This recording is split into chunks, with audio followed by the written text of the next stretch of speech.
Maybe I should. Good morning, everybody. No, it's not morning. Forgive me. I'm so used to saying good morning. It's actually the afternoon. It is 1:55 p.m. where I am. Hey, everybody. I just saw Jeremiah Dini. You the only one that come in here and leave me a million exclamation points. Diva to infinity. Hey, I told Elder Ivy about you. Hey, everybody. Hey, Apostle Josh, Apostle Yolanda, Pastor Mary, hey. Sydney, hey. Pastor V. Cooper, somebody's in Virginia. I think I'll be there soon. Hey, Ryan, I love you. Dr. Fran is in here. Brittany M15, okay. Good to see you. Brandon Clark says, praise the Lord, everybody. I don't know that they would know the appropriate response to that. Periscope, Scope Temple is more Word of Faith than they are Pentecostal. Shop Talk Men's Forum, salute, gratitude, thanks for being on. Hey, I love you as well, Dr. Fran. All right. When am I going to Atlanta? I'll be there actually quite a bit this year.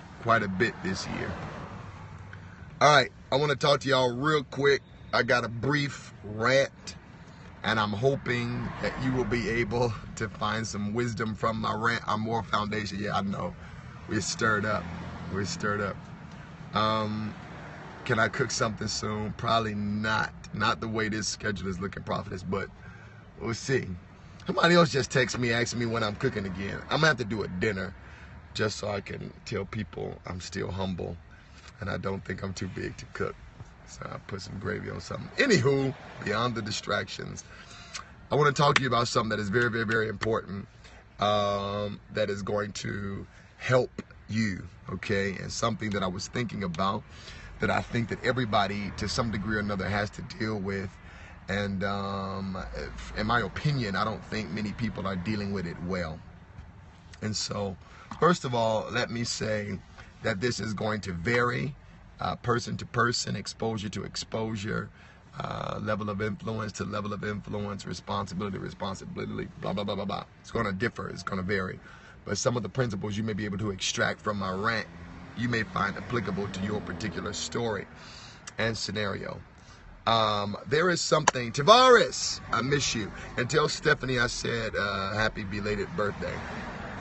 There is something that you must resolve when you become a visible person.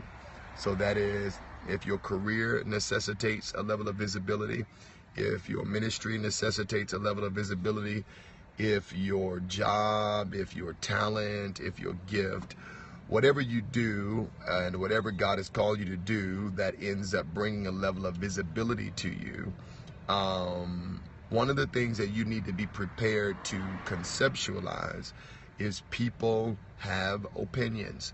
You have and have had opinions. But one of the things that I'm noticing is that people don't really know how to process and how to really handle people's opinions when it's directed towards them.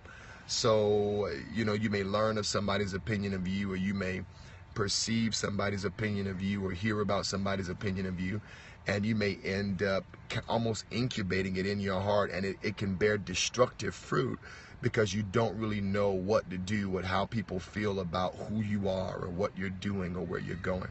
So I want you to prepare your mind to think on this wise. Number one is that the only way to prevent, to stop a person, a people, a crowd from having an opinion about you is to disappear. That is the only way to stop it. The only way for you to prevent a person, a people, a crowd, or an audience from having an opinion about you is to literally disappear.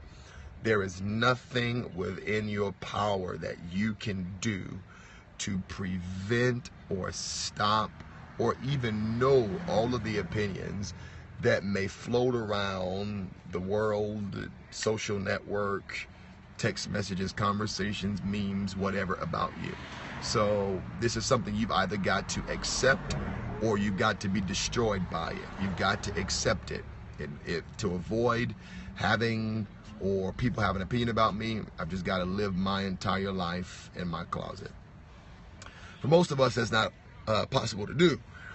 So you've got to find a way how to live your life, work, grind, push, build, and all of the things you need to do, and develop tools for how to handle when you have heard, when you have learned, when you have experienced somebody's opinion of you. And but there's a scripture that I put up, I believe it's Psalms chapter 29, that ministered to me today, and because I'm always interested in what God coaches men, the wisdom that God gives men, who he makes visible. And the scripture that I learned today in Proverbs 29 says that the fear of men brings a snare. And the word snare means a trap. It means a sabotage. It means a prison. And it talks about how the ability of people to control you by what they feel about you, by what they think about you, by how they assess you, by their criticism of you.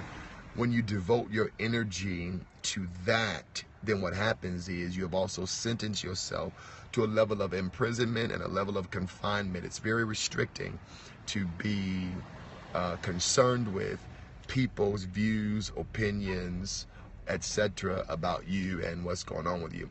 So the first thing you've got to realize is there is absolutely nothing you can do as long as you are bound with the fear of man. The fear of man is basically translated as the fear of man's ability, the fear of man's opinion, the fear of man's words. So you've got to be very cautious that you don't allow the fear of man to trap you. Another thing you need to realize is our culture is kind of immersed in the pressures of not necessarily self-examination, but examination from the public eye. I mean, you think about all of the things that really controls a lot of your days. Social networking. This is the season where at a rate faster than what you know, people are coming up with more profound ways to connect on internet socially. And probably in about the next 15 years, we're going to have more powerful social resources that's probably going to catapult the monopoly of Facebook and Twitter and Instagram, etc. But if you think about what ends up garnering a lot of your day, you end up finding out that you really exposed yourself to a life of social examination and social critique. You know, you put pictures of your breakfast on Instagram, pictures of your weight loss goals, you put before and afters of you know, what you look like before you started training your waist. I mean, if you, whatever you do, if you're in a natural hair family, you do lint checks, you know, and so you kind of expose yourself to social examination and social critique. And what I'm finding is when you put stuff like that on the public, then you also, and I'm not saying there's anything wrong with it, I guess, but when you put stuff like that on the public, you can't be affected when the public responds. And they don't necessarily respond to your favor or to your liking, or they respond in a way that disturbs you, or they respond in a way that unsettles you, or they respond in a way that offends you or hurts you. So again, because of our culture, you are constantly pushed to public scrutiny. But it is at the point, and it is to the extent that public scrutiny has an effect on your identity, that we have a more profound problem. Because here's a challenge. People should be able to type, to text, to tweet, whatever they want, and it have little to no effect on you. Now, I get it. Sometimes there can be heinous accusations, ludicrous statements made about you. I mean, sometimes it's just purebred evil, what people can say. But it's at the point when you can't classify those accusations, those statements, those opinions, those criticisms or whatever, and put them and confine them to where they belong, that the real problem is not what people are doing or not what people are saying. The real problem is what is still open in your heart that allows for that stuff to bear as much weight as it does. You know, if somebody makes a false accusation or a criticism of you, or I don't like your clothes, or I don't like your look, or I don't like the name of you, whatever, you should be able to maturely handle hearing that and not allow that or the strength or the energy of that to affect you adversely, particularly if you are secure. But I'm going to tell you why that hits us. Most people that I encounter are on a major deficiency from healthy affirmation and healthy words and relationships that strengthened their own personal views of themselves. For example, if you don't have healthy friendships, there's a realm of affirmation you're going to lack. If you don't have a mentor or a teacher, there's a realm of affirmation that you're going to lack. If you are not pastored properly, there's a realm of security and a realm of affirmation that you're going to go without. So when you go without those consistent streams of affirmation, particularly directed to the areas of your life that, dare I say, hell or people or whatever has been committed to tearing away, then when people speak and when people say their opinions and when people demonstrate their ideas of you, either directly or indirectly, because, you know, one of the things that we lost when we became a social network culture, one of the things that we lost was courage. We became strong cowards. You know, we screenshot stuff, we text stuff, we tweet. We became a very indirect people and a people that's very implicatory in what we feel, because we have the aid of social networkings to kind of be like the barricade between our real heart and what we really have the courage or the chutzpah or the insert here word to say. It's called keyboard bandits. But because you can't deal with and you can't take the responsibility of tapering, of altering, or of being responsible for what people think about you, what your resolve should be to do is to make sure that, number one, their accusations have no merit and they are not true, okay? Because some people might be jealous, some people might be bored, some people most may be insecure, but some of them might be telling the truth. You know, if you appear like you're a whoremonger or you've got some questionable things going on around your life and your work or whatever, then I don't know that I would shut down all of those criticisms, because they may have some validity to it. All of them are not hating. Some of these people may be actually telling the truth. But let's say that's not your majority and that's not your experience. Let's say you are just becoming visible. Things are happening for you in your world. Things are going on for you and you're just becoming increasingly more visible. You got a new promotion at your job. You got a new promotion at home. You recently got married or whatever. You released a book or you released a CD and you released a record. A realm of visibility has opened up, which opens you up to a new realm of public scrutiny. What we've got to make sure is that you are resolved enough in who you are and where you're going, that people's words have no power to alter your direction or no power to alter your view of yourself. The problem is most people are more insecure than what they are willing to admit. And so because of that, they put themselves out there for public scrutiny, and then their insecurities are triggered by wanting to know that everybody likes me, everybody agrees with what I'm doing, blah, blah, blah, blah, blah. So what I don't want you to do is ever take the responsibility of fixing what people think about you, particularly, forgive my bluntness, if they are non-factors. If these are not friends, if these are not covenant partners, these are not people that God has assigned to you, then ultimately you've got to train yourself to legitimately evict out of your space all of the opinions, all of the words, all of the thoughts, all of the criticisms of people who really have no role to play in your restoration, your redemption, or your assignment. You just kind of classify it where it does. But when that starts having weight, when non-factors start having weight, and well, wait a minute, am I worth it? Am I good enough? Do I look like that? Do I feel like that? Do I behave that way? Do I sound that way? Whatever. What you've done is you have given people an authority over you, and I'm going to tell you the most dangerous risk. When you give those people that type of license in your heart, you actually obstruct God's ability to reach you, because when you're bound with the fear of man, you are more responsive to crowds than you are the Spirit of God. And the Spirit of God can be trying to reach for you and reach for you and reach for you in an area to fix it, to blow on it, to heal it, to convict you about it for years, and you may not respond. Let the right Facebook status be wrote about you, the right meme, the right picture, the right sly comment on Instagram, the right blog, you know, if you're like me, the right YouTube. Let the right any of that happen. And it may trigger the exact same thing that the Holy Spirit has been trying to bring your attention to. And maybe the Holy Spirit is trying to bring your attention to it for one reason, and people are criticizing it for another, but it's the same exact area. What will happen is now, because you're sensitive and that's a fragile area for you, you will be more responsive because somebody criticized it than you were when God tried to deal with you about it.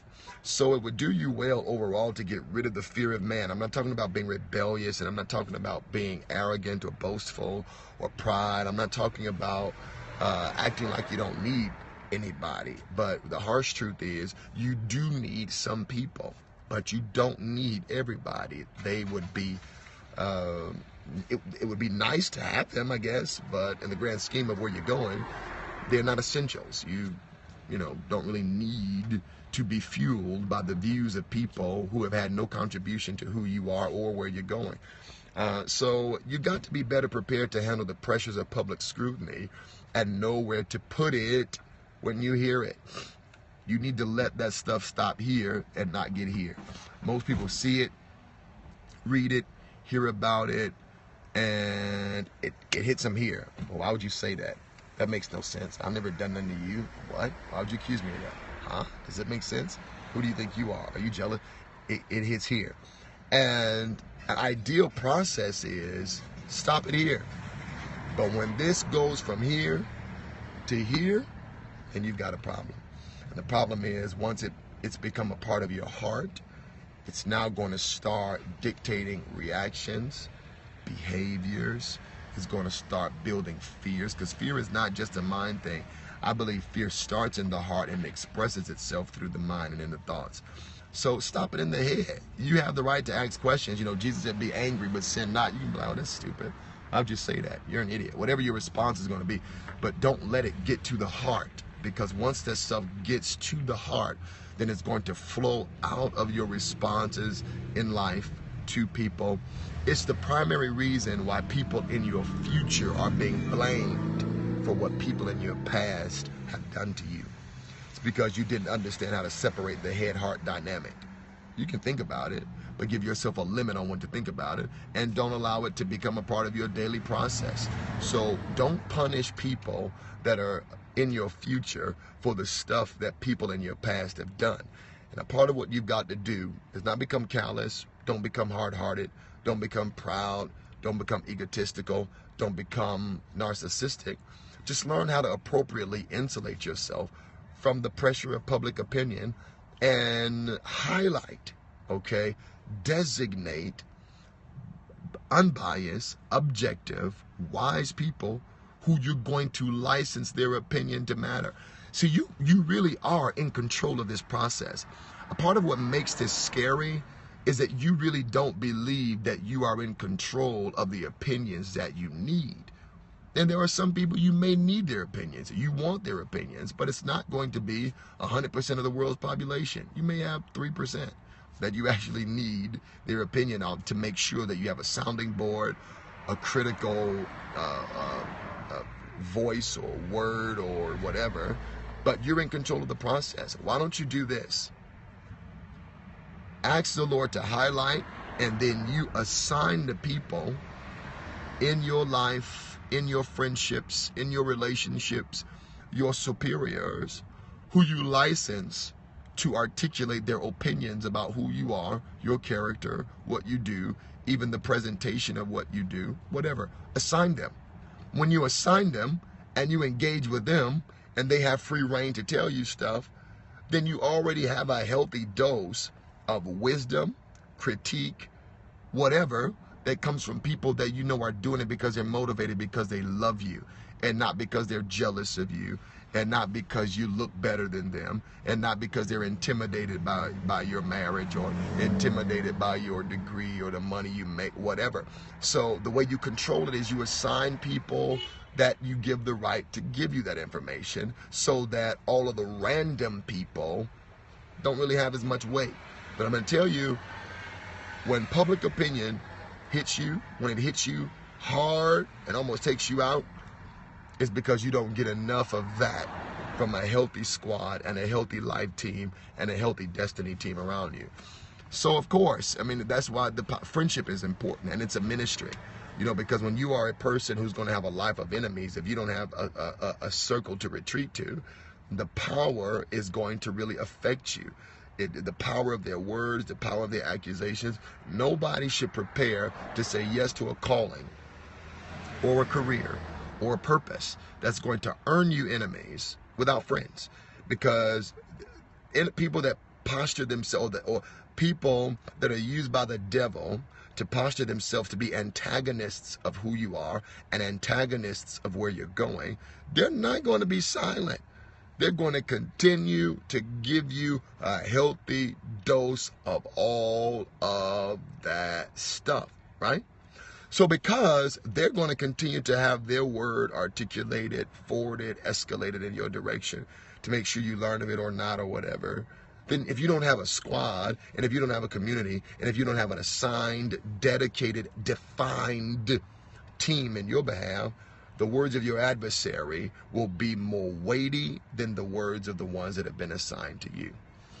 So that's how you handle it. You can't administrate, and you can't arbitrate, and you can't control. You don't even have the cerebral fortitude or capacity to hold how many opinions people may have about you.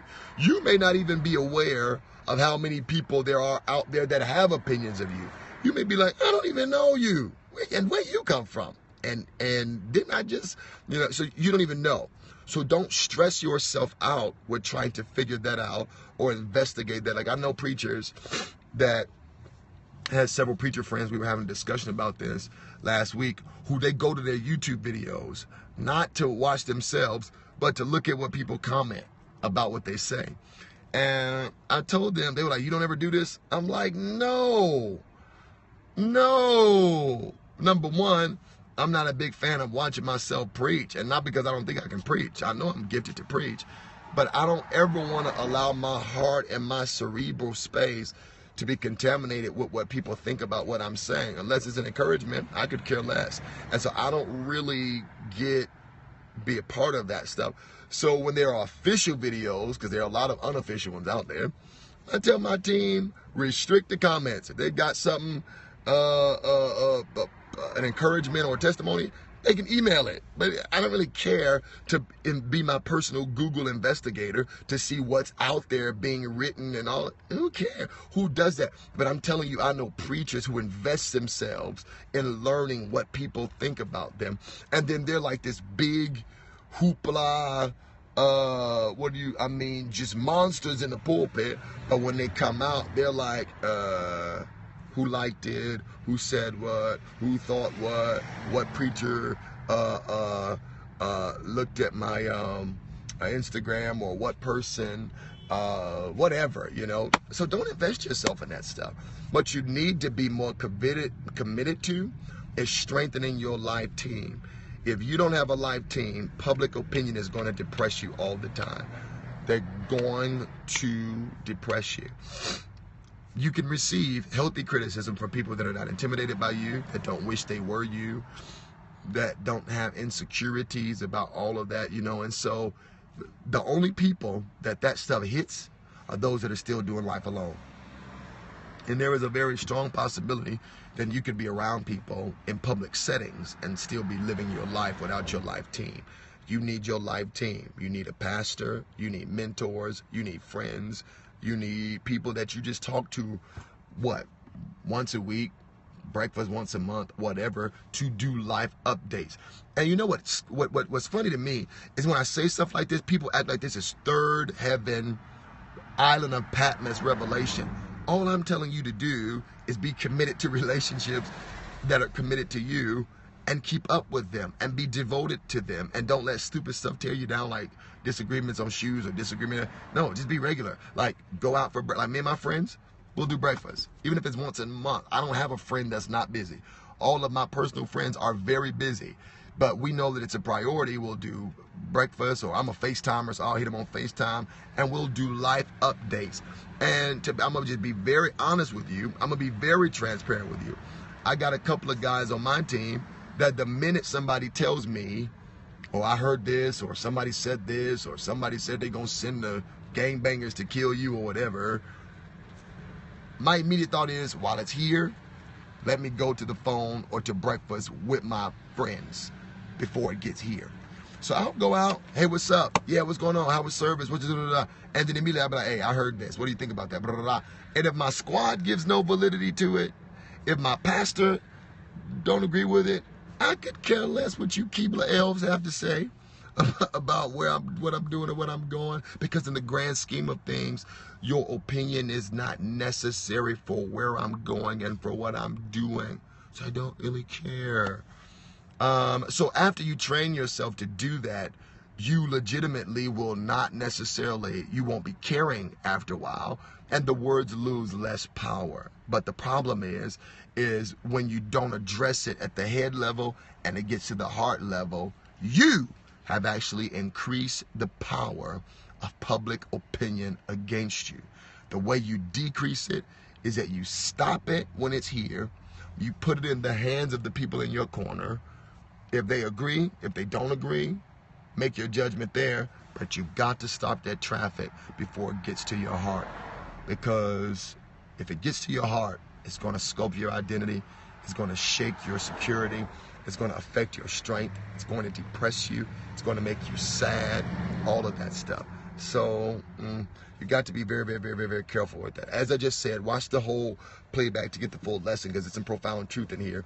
The only people who are grievously affected by negative sayings, public opinions, or accusations are those that don't have a life team. You are in control of the criticisms and the opinions you receive. It is not out of your control. Stop being overwhelmed with the stuff that people are saying, especially if they are non-factors. Assign people to give that stuff to you. Devote yourself to being receptive to people who don't have a problem with talking truths, even if they are hard in your direction. If you don't position them people and develop them life officers around you, you gonna cut yourself. You gonna look at every Facebook status, oh my God, I wonder if this is about me. You gonna look at, who said something on your Instagram, oh my God, I wonder if this is about me. You gonna go to Facebook and, oh my God, you are signing yourself up for a life of Ritalin, or whatever they're giving you all these days, and nervous breakdowns. Fix the problem. Assign your life squad. Have them with you. Talk to them. Open their communication up to you. You open up communication to them. And when somebody says, yo, Linda, somebody said you were Jezebel and a control freak. They've tossed you the opinion. You now have the opinion. You have one option. It's going to hit you here. She said what? But ain't she got halitosis? She got a lot of nerve. Shut up. Blah. But by the time it's there, you got like a day, 1 to 3 days before it gets like right here. So in that 1 to 3 day span, you need to take that and throw it into your team and be like, hey, somebody said I was Jezebel or controlling. What you think about that? And they might either say, you got some control in you. And then you can be like, oh, wow, I didn't know it. Let me fix it. Thank you. Don't ever, I want you to hear this. I want you to hear this. Don't ever let your adversaries be the only people talking to you about blind spots. Don't you ever, ever, ever give your adversary the power to be the only ones to talk to you about your blind spots. People that love you should be able to articulate your blind spots. They may see the same things, but it's going to feel a lot differently when it's released or deployed to your life from various sides of the motive spectrum. If their motives are to make you feel less about yourself because they ugly or they don't like themselves or whatever, then they may be saying a truth to you, but it's going to hit you with wrong energy. But when your life team says it, they're going to be saying it to make you evolve, make you mature, make you more sturdy, make you more resilient for what it is that you're supposed to be doing. That is the key to handling the pressure of public opinion. Toss it to your friends, then make your call there. But don't ever commit to researching, evaluating the criticisms, the accusations, the whatever, lies, the whatever. Don't do it. Stop it when it's here by giving it to them. And if they agree, adjust your character. If they disagree, adjust what you listen to. Doesn't matter. You won't be able to stop the opinions of people about you, but you can control how it affects you, and you can control who you hear it from. You can also control a consistent intake of healthy criticism in your direction. This was a lot, man. This is some wisdom. That was a lot of wisdom. A lot of wisdom was in that. So I really hope you got that. A lot of wisdom.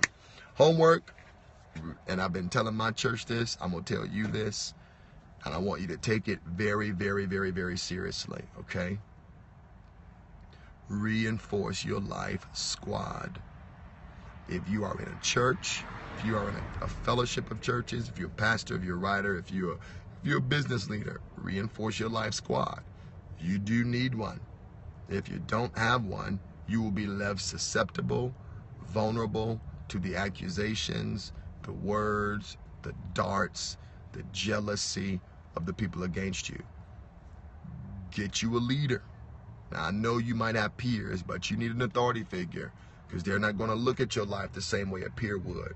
They're not going to be as merciful if they're a good leader. Get you a leader.